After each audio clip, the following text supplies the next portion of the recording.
Assalamualaikum warahmatullahi wabarakatuh. Saudara sekalian, bertemu lagi dalam mata kuliah Metodologi Penelitian Sosial. Pada pertemuan ini kita akan membahas mengenai bab 2 dari sebuah proposal penelitian yang berisi tinjauan teoritis.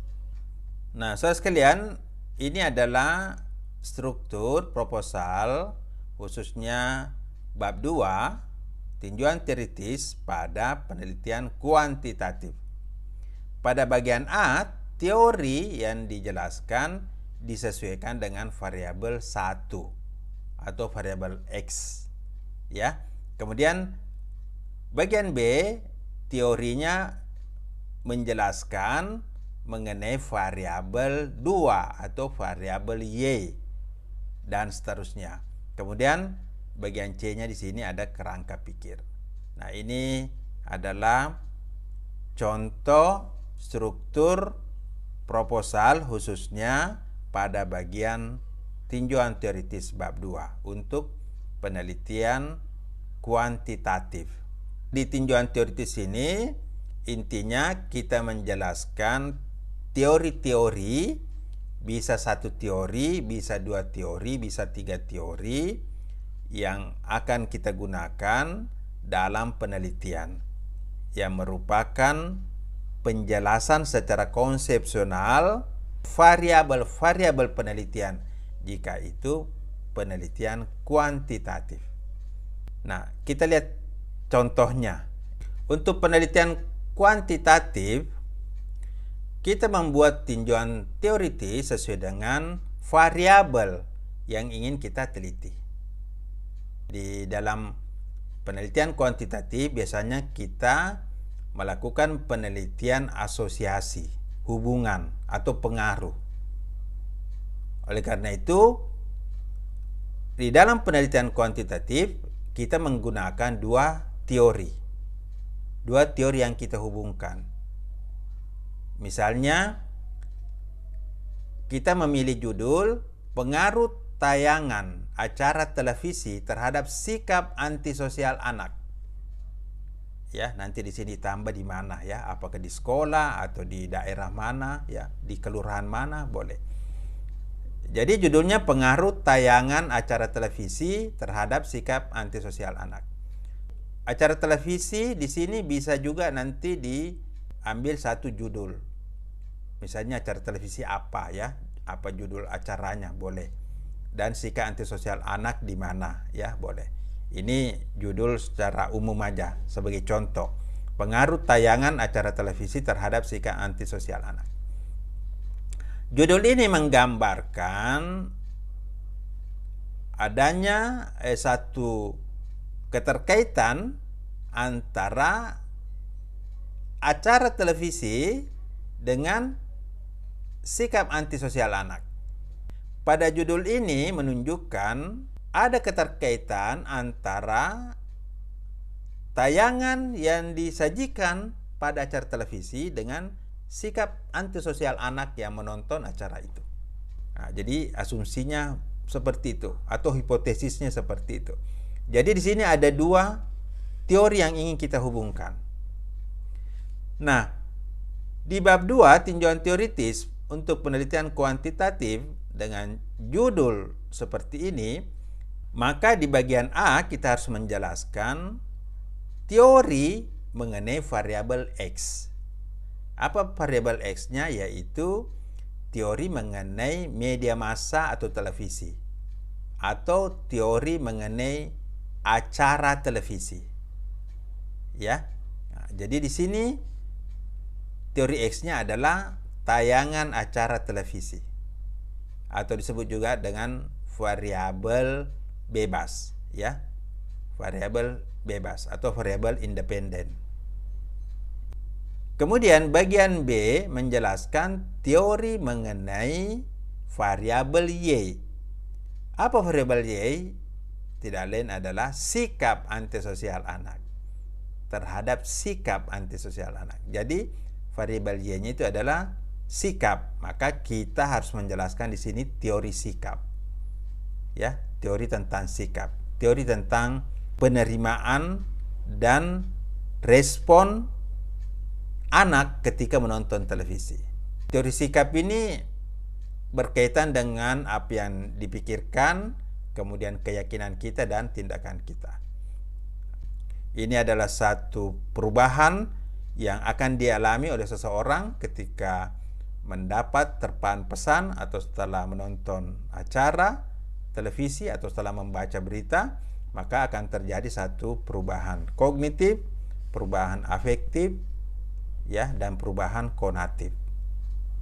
Jadi kita mengambil satu teori yang berkaitan dengan perubahan pola pikir, perubahan sikap atau perubahan perilaku. Karena di sini yang diteliti pengaruhnya terhadap sikap, maka yang kita ambil di sini adalah teori sikap. Kalau misalnya di sini dikatakan terhadap cara berpikir anak, maka di sini diambil teori kognitif. Kalau di sini misalnya dikatakan terhadap perilaku anak, maka di bagian B-nya ini kita menjelaskan mengenai teori perilaku. Ya, jadi disesuaikan saja apa kata kunci yang kita gunakan di judul atau di rumusan masalah, maka teorinya itu harus kita sesuaikan. Karena di sini yang ingin diketahui mengenai sikap, maka tentu saja variabel Y-nya di sini harus menjelaskan teori sikap. Kemudian bagian C ini adalah kerangka teoritis.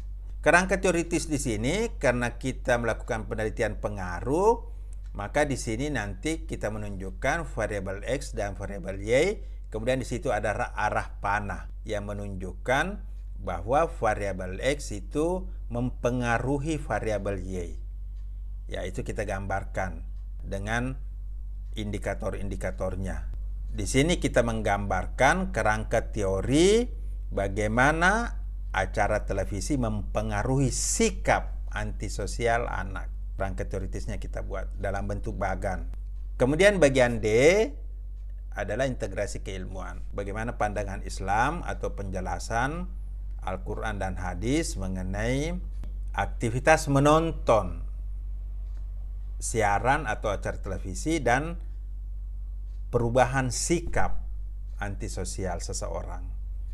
Kita menjelaskan sesuai dengan tinjauan Al-Quran, hadis, pendapat ulama mengenai variabel penelitian kita, baik itu variabel X maupun variabel Y.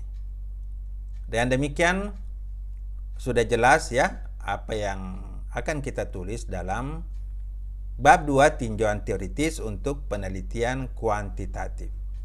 Minimal kita menuliskan 4 poin, yaitu bagian A, teori variabel X. Di sini kita menggunakan teori media massa atau teori televisi, ya, karena yang kita mau teliti adalah televisi. Kemudian bagian B, teori mengenai variabel Y, karena yang kita teliti adalah sikap, maka di sini kita jelaskan mengenai teori sikap. Kemudian bagian C, kerangka teoritis, di sini kita menggambarkan bagaimana kedudukan variabel X terhadap variabel Y dengan memberikan satu bagan sesuai dengan tinjauan teori yang sudah kita jelaskan. Dan bagian D, integrasi keilmuan. Bagaimana kita membahas variabel penelitian kita atau fokus penelitian kita sesuai dengan tinjauan Islam. Nah, saudara sekalian, inilah isi dari bagian 2 tinjauan teoritis untuk penelitian kuantitatif, ya, yang saya sudah jelaskan tadi. Saudara sekalian, mengapa kita perlu membuat tinjauan teoritis atau bab 2 pada proposal penelitian? Ya, alasannya yang pertama, tinjauan teoritis, penjelasan teoritis itu sangat penting untuk menunjukkan tingkat pemahaman calon peneliti terhadap variabel penelitian yang akan dikaji atau yang akan diteliti.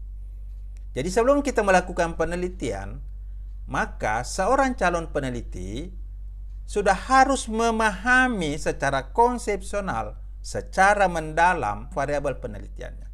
Kita tidak bisa melakukan penelitian dengan baik kalau kita belum memahami konsep-konsep, teori-teori yang akan kita teliti kita tidak pahami secara mendalam. Yang kedua, tinjauan teoritis memandu kita di dalam membuat instrumen dan melakukan penelitian. Kemudian yang ketiga, fungsi dari tinjauan teoritis itu sebagai satu acuan di dalam melakukan analisis hasil penelitian. Ya, ini penting sekali. Setelah data terkumpul, maka kita akan mengevaluasi hasil penelitian kita sesuai dengan teori. Kemudian kita berikan pemaknaan sesuai dengan pemahaman dari peneliti. Nah, saudara sekalian, inilah isi dari bab 2 dan apa fungsi dari bab 2 itu saya sudah jelaskan. Semoga ini membantu Anda untuk membuat sebuah proposal penelitian, khususnya bab 2 mengenai tinjauan teoritis yang akan memudahkan Anda dan membantu Anda untuk melakukan penelitian dengan lebih baik. Demikian, semoga bermanfaat. Wassalamualaikum warahmatullahi wabarakatuh.